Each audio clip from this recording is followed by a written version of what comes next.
우리에게는 아버지가 있습니다 하는 제목으로 말씀드립니다.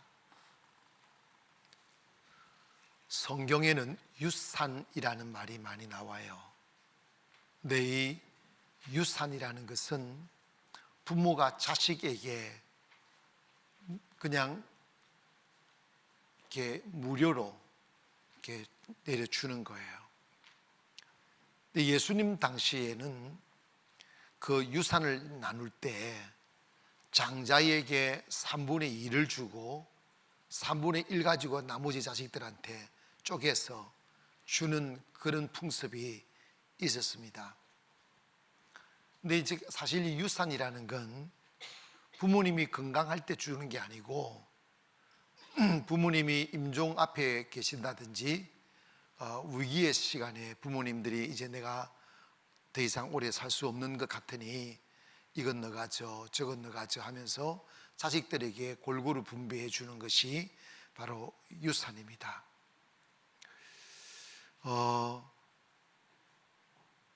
오늘 본문 내용에 좀 망나니 같은 아들 하나가 소개가 됩니다. 왜 망나니냐면 유산은 부모가 주어야 받는 거지, 부모가 멀쩡히 건강하게 살아 계시는데 아버지 내 몫을 달라고 그렇게 말하면 그건 자식이 아니에요. 그 말이 안 되는 거예요. 근데 그런 아들이 있었어요. 자식 이기는 부모 없다고 이 자식이 계속 이렇게 아버지한테 자기 몫을 주면 그걸 가지고 가서 큰 도시에 가서 내가 열심히 해가지고 크게 성공해서 다시 돌아오겠다고 말은 그랬어요. 결국은 아버지가 아들에게 재산을 떼어줬어요. 이 아들이 이제 그 아버지가 준 재산을 가지고 가고 싶은 데로 갔어요. 그런데 성경에 보면 그것을 가지고 성실하게 일을 한 게 아니고 허랑방탕했다고 그랬어요. 그러니까 이 재물을 가지고 이 술집 저 술집 이태원 삼태원 하면서 돌아다닌 거예요. 그러면서 다 소진하고 소진한 거예요. 결국은 그 아들이 있는 곳에 큰 흉흉까지 들어서 돈을 다 탕진하고 난 뒤에 직장을 구하려다 보니 직장도 없는 거죠. 마지막 직장을 구한 게 돼지치기였어요. 예수님 당시에 요즘 우리나라는 이게 돼지 우리를 지어서 안전하게 키우지만 그 당시는 돼지를 그냥 노지에 풀어놓고 이렇게 뭐 비 오면 비 오는 대로 눈은 안 오니까 그냥 이렇게 키웠어요. 근데 이 사람이 뭘 했느냐 하면 그 노지에서 돼지와 함께 잠을 자고 돼지와 함께 살아가면서 이렇게 근근히 살아가는데 너무 흉년이 많이 들다 보니까 이 주인이 이 사람한테 밥도 못 주는 거예요. 그러니까 할 수 있는 게 뭐냐면 돼지, 우리나라 말로 돼지 꾸중물 같이 먹는 거지. 쥐염열매라고 이게 사람 먹지 않는 그런 것들 돼지 음식을 막 먹고 이제 이렇게 살게 됐어요. 아버지 집을 떠나기 전에는 그 부잣집 아들이어서 자색 옷을 입고 종들이 차려주는 밥을 먹고 그리고 도련님 하는 소리 들으며 편안하게 인생을 살았는데 아버지를 떠나서 와보니까 세상 내 마음대로 안 되는 거예요. 내가 모르는 수렁이 있고 내가 모르는 함정이 있고 그리고 막 아버지 재산 가지고 돈 가지고 올 때는 여기서도 오빠 저기서도 오빠 그러더니 돈 떨어지니까 막 여러분, 그리고 정신을 딱 차려보니까 자기가 꿈꾸었던 모습은 어디론가 사라지고 전혀 예상하지 못한 초라한 옷을 입고 어제는 집에서 그 푹신푹신하는 침대에서 잠을 잤던 거였는데 오늘은 노지의 땅바닥에 들어누워 돼지들의 코골이와 돼지 그 똥냄새와 더불어서 이렇게 막 뒤둥근며 살아가는 자기 모습을 보게 된 거예요. 땅바닥에 등을 대고 하늘을 쳐다봤더니 그날따라 그 별이 너무 영롱하고 그 별을 통해서 느껴지는 고향의 향기가 자꾸 느껴지는 거예요. 내가 왜 여기서 이렇게 비참하게 살아가고 있는가? 돈 있을 때는 아버지가 그립지 않고 친구들과 둘러싸였을 때는 어머니가 그립지 않았는데 돈 떨어지고 모두가 사라지고 홀로 되어 돼지 쥐염열매 맺으며 돼지치기로 살아가 보니 그 가슴에 점이 오는 외로움, 그 쓸쓸함, 그 슬픔, 그 후회가 한꺼번에 몰려들어 그의 가슴을 슬프게 만들기 시작했어요. 예전에 들었던 귀뚜라미 소리도 정겹긴 하지만 아버지는 지금 뭐하고 계실까? 어머니는 지금 뭐하고 계실까? 나는 왜 아버지를 떠나서 여기서 줄여 죽어가는가? 생각하면서 과거에 자기가 아버지 집을 떠나 나올 때 했던 행동들을 기억하니 쉽게 아버지 집으로 돌아가야 되겠다 마음을 못 먹는 거예요. 아버지 가슴에 못질을 하고 젊은 아버지의 재산을 달라고 때를 써서 그 재산 가지고 향락에 다 탕진하고 이제 내 인생 이렇게 쫙 하게 되어 병들어 아버지께로 어떻게 돌아갈 수 있을까? 참다 너무 배고프니까 이제 결심을 하는 거예요.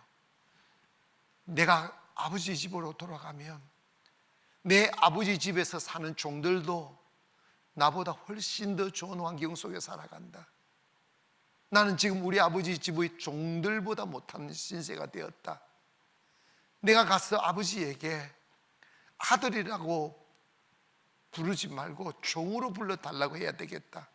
내 아버지 집에 종으로 들어가서 나머지의 인생을 살아야 되겠다 생각하며 용기를 내어 하루 이틀 사흘 화려하게 떠나왔던 그 길을 초라한 거지가 되어 뚜벅뚜벅 걸어 돌아가고 있었습니다. 어느새 저 멀리서 정겨운 고향의 눈으로 들어옵니다. 바람을 타고 어릴 적에 느꼈던 그 고향의 향취가 코끝을 스치며 저 멀리 보이는 냇가와 친구들 그리고 그리웠던 고향의 풍경이 한눈에 들어옵니다. 그러나 그 아름다움을 느끼고 그 그리움을 채워주는 따스함을 느끼지만 마냥 좋아할 수 없는 게 과연 아버지가 나를 어떻게 대할까? 종들이 나를 어떻게 볼까? 형이 나를 어떻게 대해줄까? 많은 근심으로 빨리빨리 들어가지 못하고 한 걸음 한 걸음 걷고 있는 차에 저 멀리서 한 노파가 신도 신지 아니한 채 막 자기를 향하여 달려오고 있었습니다. 얼굴이 눈에 들어올 만큼 그 얼굴을 보니까 분노의 얼굴은 분명히 아니니 안심은 되는데 보니까 아버지인 거예요. 아버지가 신도 신지도 아니하고 어제부터 오늘까지 그렇게 기다렸던 그리운 가슴으로 자기를 향하여 막 달려오며 그 모습을 본 이 아들은 아버지께로 다가갈 수가 없는 거예요. 너무 미안하고 너무 부끄럽고 너무 초라하며 멍하니 서 있었습니다. 그래서 아버지는 가까이 다가와 이 아들을 확 껴안으며 내 사랑하는 아들아 잘 왔다.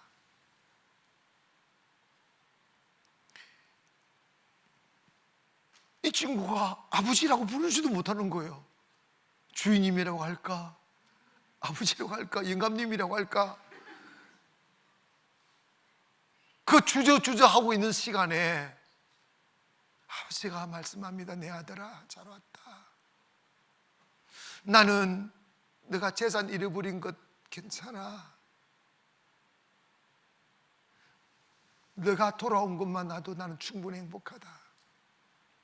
내게는 많은 재산보다 너가 더 중요하다. 내게 있어서 너가 나의 전부란다.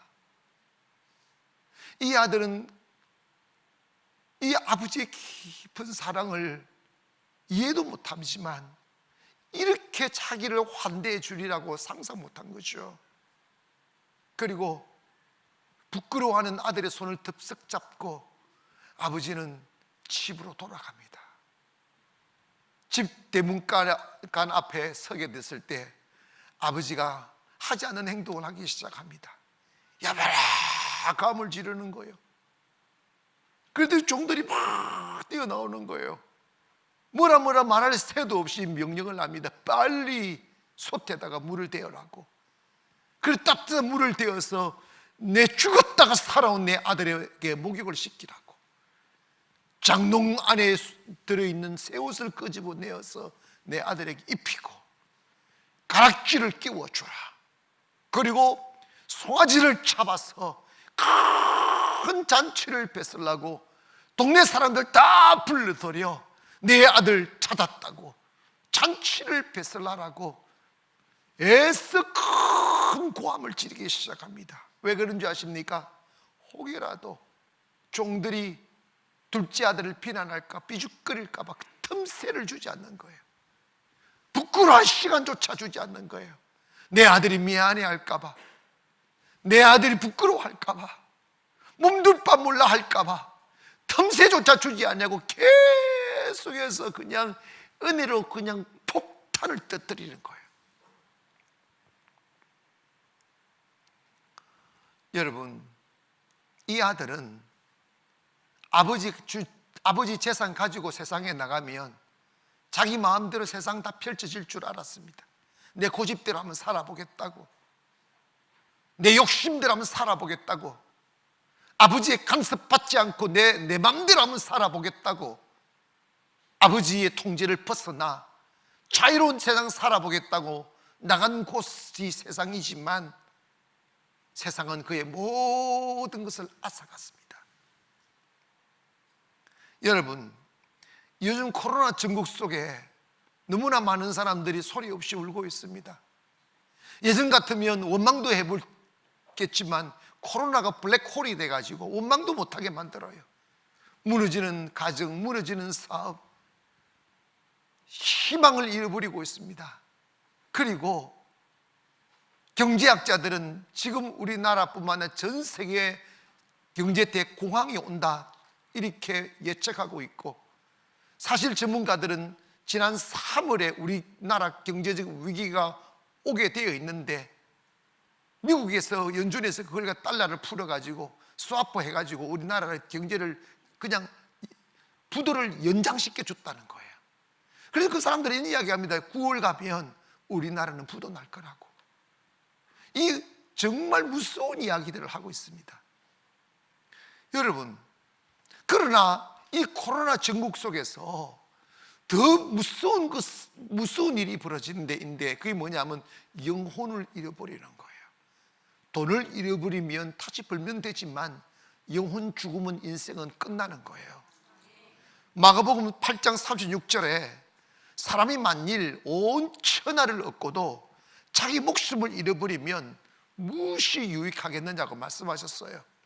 이 말씀은 재물을 가져도 사람 죽으면 소용없듯이 내 영혼이 주님으로부터 멀어지고 둘째 아들 되어 내 영혼이 아버지와 분리되면 다 잃어버리게 된다는 것입니다. 사랑하는 여러분, 우리가 이 사회적인 위기 속에 불안에 떨고 외로워하고 두려워하고 슬퍼하고 쓸쓸해하지만 이때 우리가 기억해야 될 것 있습니다. 그게 뭐냐면 나에게는 아버지가 계시다 하는 걸 기억하시기를 바랍니다. 따라합시다. 나에게는 아버지가 계시다. 미국 소설 중에 뿔이라는 게 있습니다. 영화도 나왔죠. 한 흑인이 노예생활을 하면서 마음에 점이 오는 외로움, 답답함, 그리고 내가 왜 흑인이 되었을까 하면서 뿌리를 찾아가는, 미국을 돌다가 아프리카까지 가서 자기의 뿌리가 아프리카였다는 걸 이게 찾아가는 그것이 내용인데, 사랑하는 여러분, 우리가 당당하게 살고 가치 있게 살려면 내 뿌리를 바로 알아야 됩니다. 그런데 우리의 뿌리가 어디 있겠어요? 누가 내 아버지겠느냐 이 말이에요. 그리스도인에게는 두 가지 아버지 계십니다. 나를 낳아주신 육신의 아버지가 계시고 나를 지으신 영의 아버지 하나님이 계십니다. 그분께서 이사야 43장 1절에 이렇게 말씀합니다. 야곱아, 너를 창조하신 여호와께서 지금 말씀하시느니라. 이스라엘아, 너를 지으신 이가 말씀하시느니라. 너는 두려워하지 말라. 내가 너를 구속하였고 내가 너를 지명하여 불렀나니 너는 내 것이라고 말씀하셨어요. 이건 뭐냐면 하나님이 우리를 창조하시고, 그리고 하나님이 우리를 지명하여 불러주시고, 하나님이 우리를 구속하여 주셨기 때문에 우리가 하나님의 것이라는 거예요. 하나님께 속한 사람이며 하나님이 우리의 아버지라 이 말입니다. 그래 주님이 말씀하는 거예요. 너는 내 거야. 너는 내 거야. 이걸 발견하는 것은 최고의 발견이에요. 인간이 살아가면서 가장 힘겨워하는 게 뭐냐면 방황의 문제예요. 10대 가서 방황하는가? 20대에서 방황하는가? 30대면 끝나겠지. 30대도 방황하고 40대도 방황하는 거예요. 인간의 영혼의 주소, 나를 지으신 분이 하나님이시며 그 하나님이 나의 아버지시며 그 하나님이 내 안에 계시다는 사실을 깨닫기 전에는 나이를 먹어도 방황은 사라지지 않습니다.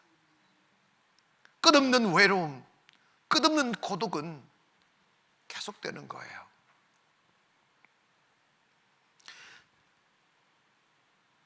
화려하고 아름다운 세상 속에 살아가지만 부모 없는 어린 아이는 그 세상이 두렵고 외롭고 배고픈 거예요.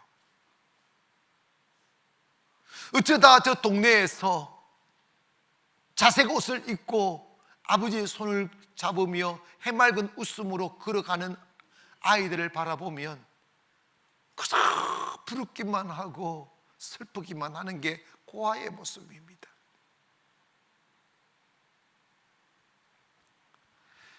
왜 사람들이 외로워합니까? 왜 사람들이 새로운 세상이 올 때마다 두려워합니까? 바람이 불면 부는 대로, 눈이 오면 눈이 오는 대로 두려워하고 쓸쓸해하고 추워 떨고 나죠. 그 이유가 뭔지 아십니까? 내 뿌리를 찾지 못해서 그렇습니다. 신앙은 뿌리 찾기예요. 왜 사람들이 교회에 오셔서 주님 만난 뒤에 목사님 행복합니다, 이렇게 표현할 수는 없어요. 그 고백을 왜 할까요?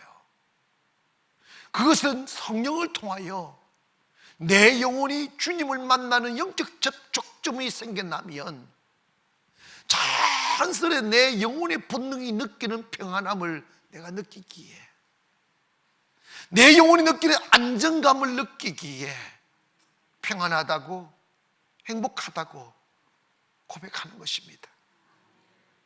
사랑하는 여러분, 사실 저는 경제에 대해서 잘 모르고 관심도 없다가 이렇게 사이드에서 들려오는 세상살이들의 이야기를 들어보니 정말 이제 우리 대한민국은 경제적으로, 정치적으로, 사회적으로 너무나 많은 것을 잃어버렸습니다. 무너졌어요. 매일매일 우리가 살아보지 못한 새로운 세상을 살게 될 것입니다.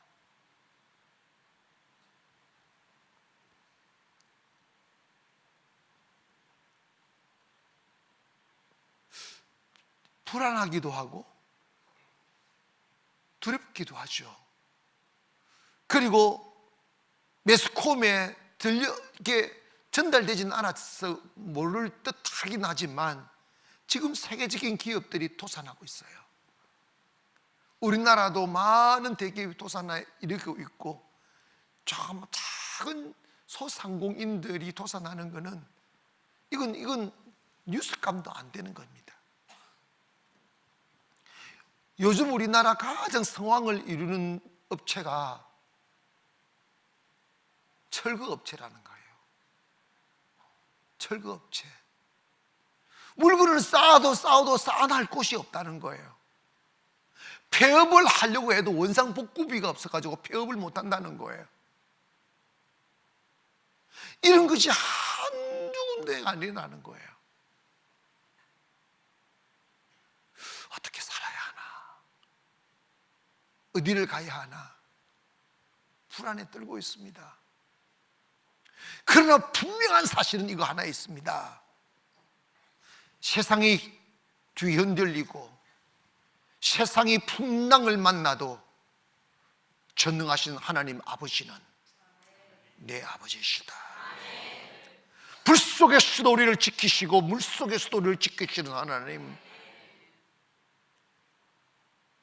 어떤 목사님이, 제가 며칠 전에 목사님 만났더니 이런 말씀하셔요. 목사님 교회 지으신다며요. 네, 준비하고 있다고.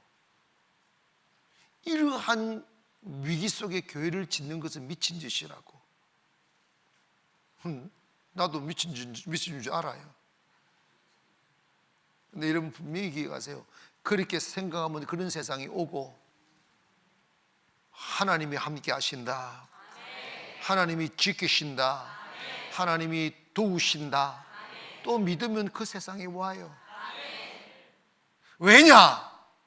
똑같이 교회를 다녀도, 똑같이 신앙생활을 하여도 어떤 이는 아버지 곁을 떠난 둘째 아들로 살고 어떤 이는 아버지 곁에 머무는 첫째 아들로 사는 거예요.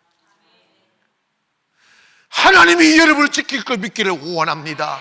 가정과 사업장을 지킬 걸 믿기를 바랍니다. 겁을 먹으면 겁을 먹는 것이고 믿으면 믿는 대로 되는 것이죠. 오늘까지 지키신 하나님 내일도 지키실 것이고 오늘까지 함께 하신 하나님 내일도 함께 하실 것을 믿습니다. 우리가 신앙생활을 너무 형이상학적으로 하면 안 돼요. 신앙생활은 실제입니다. 신앙생활은 현실이라고요. 기도하는 일, 예배하는 일, 선교하는 일, 이것만 하나님의 일인 줄 아십니까? 여러분이 행복하게 사는 일, 평안하게 사는 것, 그리고 때를 따라 돕는 은혜로 먹을 것 먹고 입을 것 입고 사는 것, 그거 하나님의 일이다. 마태복음 6장 31절에 보면 그러므로 염려하여 이르기를 무엇을 먹을까 무엇을 마실까 무엇을 입을까 하지 말라. 이는 이방인들이 구하는 것이라 너희 하늘 아버지께서 이 모든 것을 너희에게 있어야 할 줄 아시느니라. 그런즉 너희는 먼저 그의 나라와 의를 구하라. 그리하면 이 모든 것을 너희에게 더해 주실 것이다. 이 말씀은 곧 하나님께서 내가 너 먹을 것 줄게, 너 입을 것 줄게, 너 마실 것 줄게, 너 필요를 채워줄게, 이 말씀이에요. 오늘 여러분 세상이 흉흉하고 파도 칠지라도 이 세상의 역사의 키를 가지고 계신 분은 하나님이십니다. 그러므로 오늘 우리가 세상 그 어떤 위기를 직면할지라도 하나님을 진실로 신뢰하고 그분을 아버지 삼고 그분 안에 살아가는 하나님의 자녀가 되면 하나님께서 우리 지켜주실 것을 확실히 믿기를 원합니다. 하나님 앞에 기도하면 하나님이 응답하신다 이 말이에요. 두 번째로 이 이야기 속에서 우리가 기억해야 될 게 있는데, 나는 지금 큰 아들인가 아니면 집 나온 둘째인가를 한번 생각해 봐야 됩니다.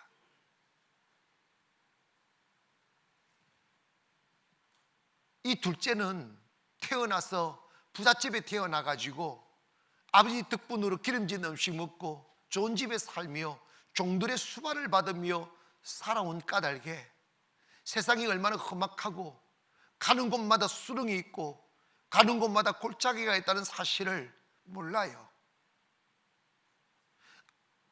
부잣집 아버지 덕분에 동네 사람들이 자기를 잘 대해주고 자기가 뭔가 된 것처럼 착각하며 살면서 그나마 아버지의 작은 통제도 싫어서 내 맘대로 한번 살아보겠다고, 내 고집대로 한번 살아보겠다고, 나도 내가 원하는 대로 한번 살아보겠다고 하며 떠난 것이 둘째 아들입니다. 아버지가 멀쩡히 살아계신데 자기 몫을 달라고 때를 쓰는 이 아들, 얼마나 못난 아들입니까? 여러분은 그냥 아버지의 주면 받고 돌아가시기, 아멘, 뭐 돌아갈 쯤 돼서 달라고 하실 겁니까? 아버지가 주시면 받고 안 주시면 하나님의 축복으로 사세요. 여러분, 우리는 이걸 유산은 두 가지입니다.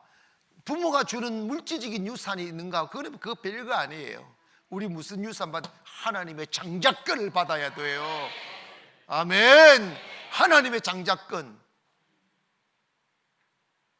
우리 가족들이 많잖아요. 우리 아버님 재산 가지고 간 사람은 다 뭐 그래, 그냥 나는요 재산 미치니까 올 틈새도 형들이 다 말아먹어 버렸어요.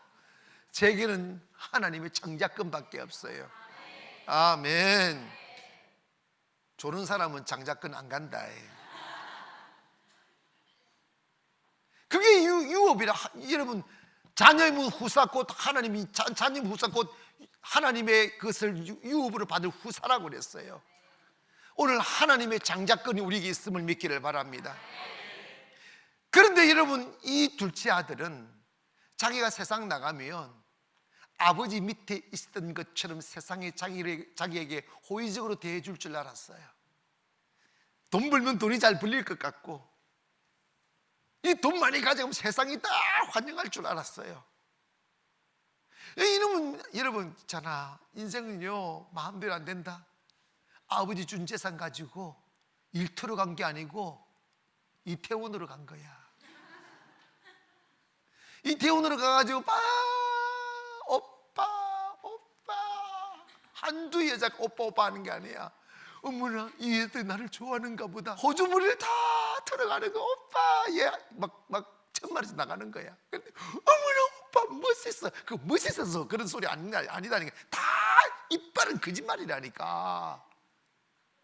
시간이 좀 지나가니까 호주머니가 텅 빈 거예요. 오빠 사랑해. 아무도 없어. 야, 너 나 사랑한다고 했잖아. 콧방귀도 안 끼고 빼딱구도 벗어가지고 대가리 탕 쳐버리고 가버린 거예요. 다 떠났어요.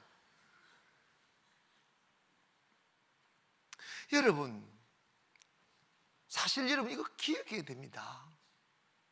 우리가 하나님의 말씀을 거역하고 내 생각과 고집대로 살면 모두가 그렇게 생각해요. 잘 될 거라고, 내가 꿈꾸는 세상이 올 거라고, 세상이 호락호락하면서 내가 가는 곳에 대로가 열릴 거라고. 여러분 잘 기억하세요. 형통함은 하나님의 말씀 안에 있을 때만 있는 거예요. 하나님의 말씀이 나의 길이요, 하나님의 말씀이 나의 형통함이요, 하나님의 말씀이 나의 자유요, 나의 풍요입니다. 하나님의 말씀을 떠나는 그 순간에 험산 줄령이 우리 앞을 가려옵니다. 늪이 기다리고 있고 수렁이 기다리고 있어요. 사람들은 그걸 모릅니다. 저 산 넘으면 넓은 꽃밭이 있을 줄 알고 참고 그 산을 넘어보면 건널 수 없는 깊은 계곡이 앞을 가리우고 있어요. 그게 인생입니다.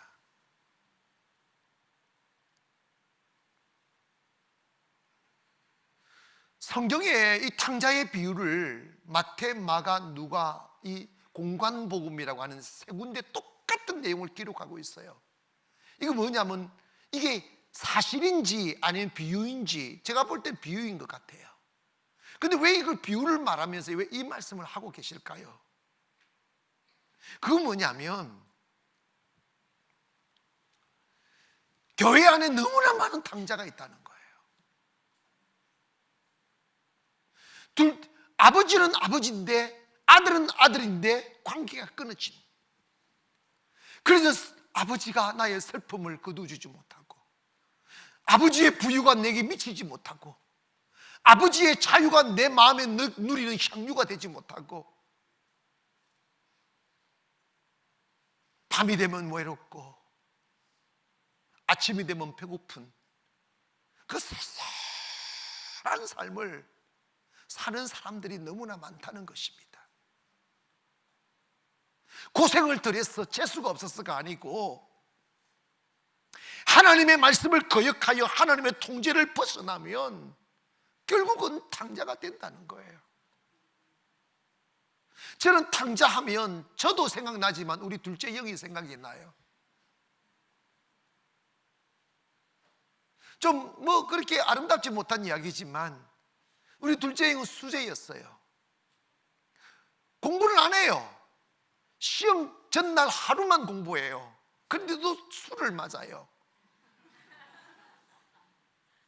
그러니까 맨날 고등학교 때마다 날라리처럼 색소폰 불어가지고, 고등학교 때 나이트클럽 가지고 색소폰을 불고 했으니, 그러면서 또 시험 치러 가면 또 100점 맞아요.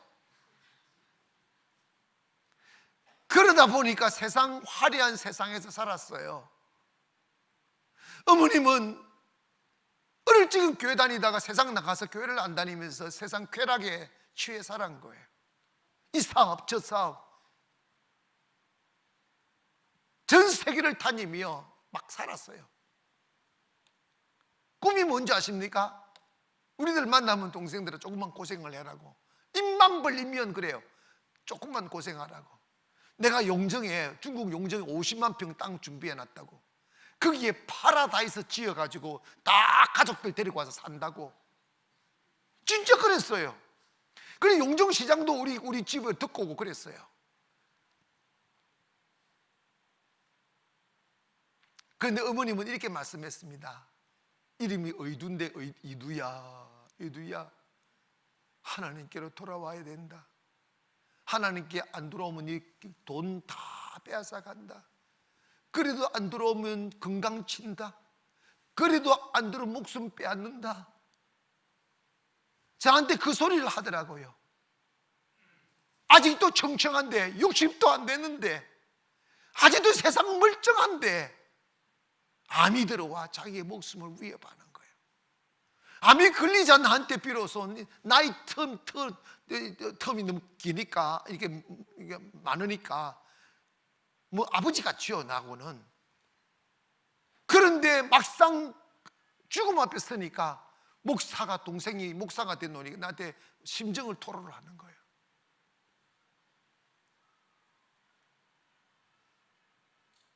엄마 말씀이 맞다고, 내 엄마 말을 안 들었다고. 나는 돈을 잃어버릴 때 하나님께 돌아가면 또다시 기회가 있을 거라고 생각했다는 거예요. 암에 걸려가지고 피를 토하면서 나하고 통화를 계속 하는데, 내가 빨리 한국으로 들어오라고, 다 놓고 들어오라고 이럴 때 내한테 계속 한 말이, 나 그렇게 안 죽는다, 나 괜찮다, 안 죽는다 그 말만 했어요. 와서 회개하고 믿음하러 돌아오고 해랬더니 안 죽는다는 거예요. 하루 전에도 안 죽는다고 그랬어요. 그 다음날 내가 전화를 했어요.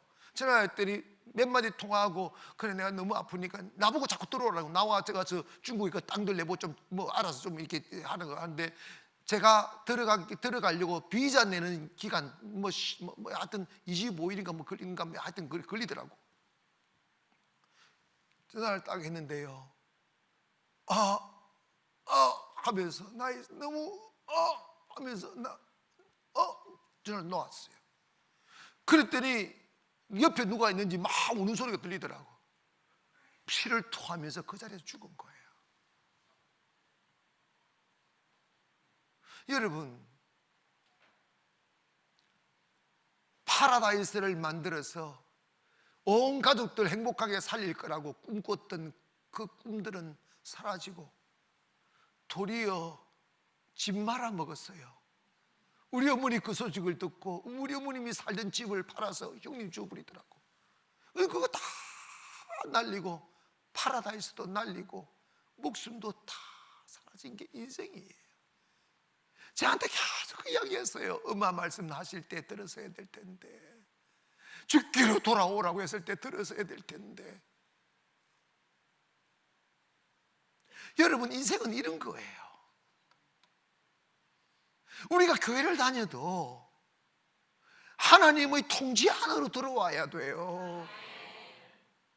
말씀의 통치 안으로 들어와야 된다고. 교회 다니는 껍질 하나 가지고 있지 말고 가슴으로 주님을 모시고 하나님의 말씀의 가치대로 사는 것이 축복이요, 그 말씀의 가치대로 사는 것이 은혜요, 행복이라 이 말입니다.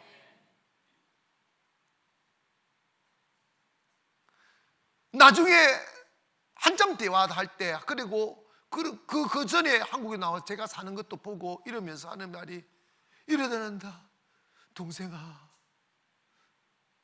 동생이 내 인생의 선배 같다고. 나도 동생처럼 믿음으로 살았으면 얼마나 좋겠냐고.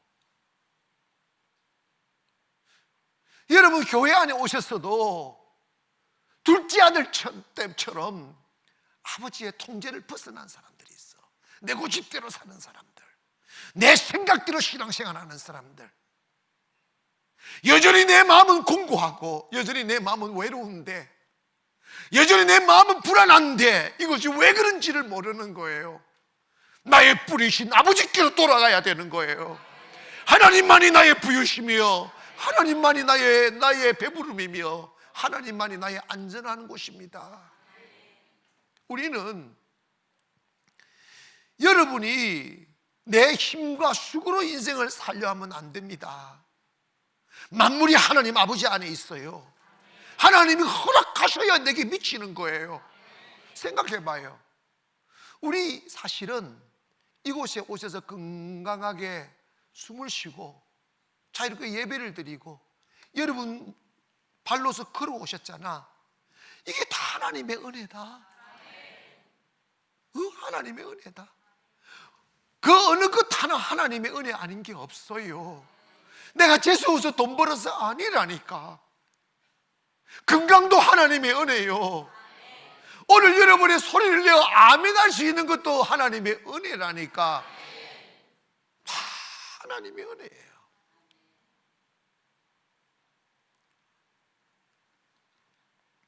여러분, 나는 한 아버지의 통제 아래 살아가는 큰아들인지, 고집 세고 내 맘대로 살고 세상 쾌락이 그리워서 세상으로 나가버린 둘째 아들인지 한번 생각해 볼 필요 있습니다.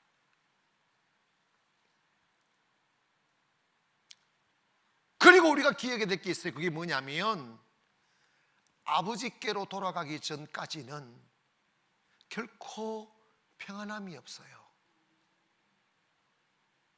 아시겠어요? 이 아들은 재산을 가지고 탁 나올 때만 행복했어요. 근데 그날부터 불안했어요. 이래도 되나 저래도 되나. 세상은 어디 가나 만족이 없어요. 있습니까? 여행 가보실래요? 제가 어릴 적에 동네 한 아저씨가 토시에 나가서 자전거 하나를 사왔어요. 그 자전거 가지고 얼마나 폼을 잡는지, 아무 일도 없으면서 이 집 저 집 앞으로 따랑따랑따랑, 사람도 없는데 따랑따랑따랑 하면서 쫙 페달 받아가 머리 막 날면서 폼 잡았어요. 그래가지고 근데 그거 보니까 너무 자전거를 타고 싶은 거예요. 그래가지고 얼마 있지 않은 우리 집에 자전거가 생겼어요. 그래가지고 제가요 자전거 딱 들어오는데 얼마나 좋았는지 몰라요. 보는 것만 좋았어요. 그 자전거 배우다가요 머리 깨지고요, 이 흉터가 자전거 배우다가 깨진 머리에 이게 부릅뜨고 두드리 맞고, 아버지한테 깨졌다고 두드리 맞고, 그래가지고 어떻게 어떻게 자전거를 배워가지고 학교를 이제 4km 내지 5km 되는 중학교를 다른 애들이 다 그러다니 나는 내 자전거 생기가 자전거를 타가 쫙 가면 애들이 막 부러워했어요. 그런데 언덕길을 오르는데 비석 가는데 얼마나 힘이 든지. 그런데 그것도 자전거 아저씨가 오토바이를 사가지고 와가지고 나는 비석비석 언덕길을 오는데 막 바람치러 싹 지나가 버린 거예요. 와, 저 오토바이 사야 된다고, 저 오토바이 타야 된다고. 그러자 제가 군대 갔더니 오토바이가 있었어요. 오토바이 여러분 잘 타보지도 않아서 군대 타가지고 가다가 택시가 천천히 가는 거예요. 택시를 추월한다 왕 땡기는데 갑자기 커브길에 나오네. 날랐지 뭐. 그래가 농구동이 치맥기 가지고 오토바이 행복하지 않습니다. 행복하지 않아요. 애물단지더라고. 그러다가 이제 목사가 되고 개척을 했습니다. 중고 봉고차 하나 사가지고 타고 다니다가 예전에 에스페로라는 게 있었어요. 에스페로 새 차를 다 하나 뽑아가지고 딱 아낀다고 먼지 묻을까봐. 요즘은 주차장이 좀 그 없지, 이게 가빠가지고 이렇게 씌워놓잖아. 탁 씌워놓고 걷고 가고 하는데 일주일 되는 날 제가 깨끗이 타가지고 강에 푸짝푸짝 나게 만들어가지고 볼일 보고 차를 갖다 길거리 세워놨더니 일 보고 나왔더니 옛날에는 그런 게 많았어요. 못을 가지고 그 새 차를 쫙 긁어놨더라고. 차가요 화가 나는데 나는요 그 차 사고 일주일만 행복했어요. 없어요. 아멘 합시다. 없어요. 여러분 돈 있을 때 전등불 아래 여자들 오빠 했었는데 돈 떨어지니까 이게 완전히 찔레꽃이에요. 아멘. 아멘.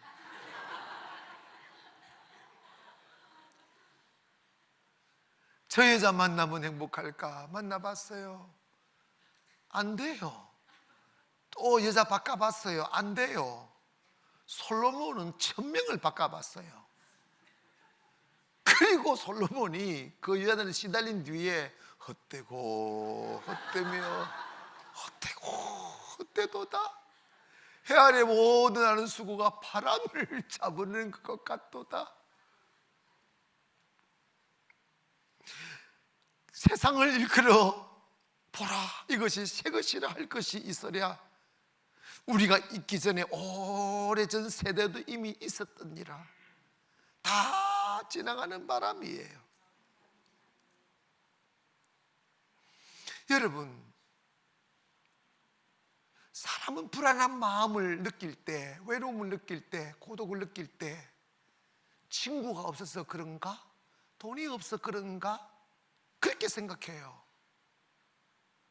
그게 오판이라고요. 그래서 더 많은 친구 사귀려고 돈을 뿌리고 더 많은 여인을 얻으려고 술집에 가고 하지만 슬픔만 더해서 가는 거예요.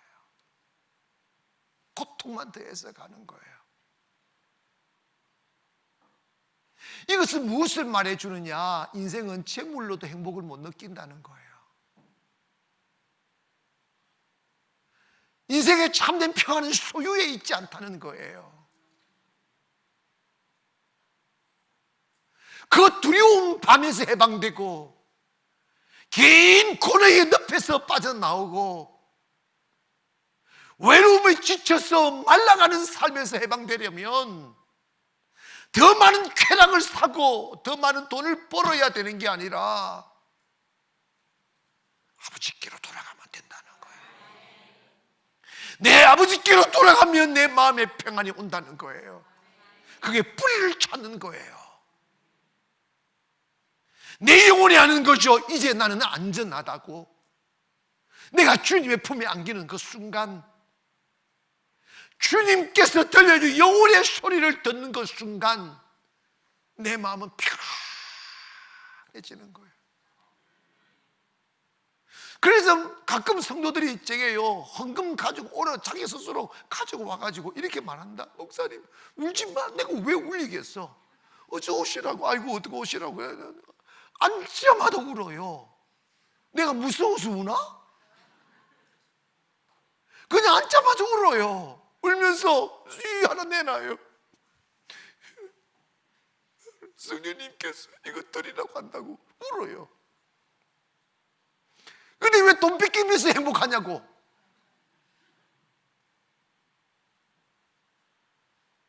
주님 만나니까 행복하는 거예요. 단 한 번도 느껴보지 못한 그 상큼한 공기, 단 한 번도 느껴보지 못했던 그 마음의 평안, 좋아서 울고 행복해서 울고 자유로워서 우는 거예요. 돈에 묶여 산, 돈의 노예로 산 삶이 너무 억울하고, 하나님을 믿는 믿음의 자유가 얼마나 위대한지가 느껴지는 거예요. 사랑하는 여러분, 여러분이 진정 평안하시려면 아버지께로 돌아가야 돼요. 그곳에 진정한 평안이 있어요. 그곳에 자유가 있고요. 그곳에 가면 안전한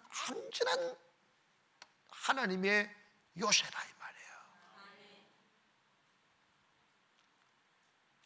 가끔 하나님께서 여러분에게 풍랑을 주시기도 하고 수렁을 주시기도 하지만, 그 아픔과 슬픔을 통하여 둘째 아들이 내 아버지 집으로 돌아가겠노라고 결심하고 돌아가면 아버지가 그 슬픔을 씻어주시고 그 부끄러움 씻어주시고 또다시 아들의 온전한 신분을 회복케 하여서 그 영광, 그 기쁨, 그 풍요를 누리게 하시는 거야.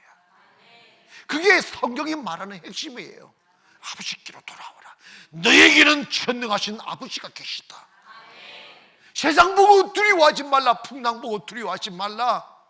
환난 보고 두려워하지 말라. 너가 내게 돌아와 내 품에 안기는 그 순간 너는 안전하다. 너는 평안할 수 있다. 그렇게 외치는 것이 하나님의 말씀이라고요. 사랑하는 여러분, 코로나로 인하여 한 번도 가보지 못한 길을 가고 있는 대한민국, 답을 찾지 못한 경제 위기 속에서 두려워 떨고 있는 백성들 속에 우리가 놓여져 있어도 우리는 그들과 똑같지 않습니다. 우리에게는 전능하신 하나님이 우리의 아버지입니다. 그 품에 안겨 있으면 하나님이 우리를 특별 은총으로 지켜주실 것입니다. 코로나도 두려워하지 말고, 어떻게 될까봐 두려워하지도 말고, 오늘 내가 숨쉬고 있는 순간 주님을 찬양하고 감사하고 기뻐하며 두려움 없는 담대함으로 하루하루를 살기를 원합니다. 일어나야 돼요. 줄이지 마시기를 원하고. 할렐루야.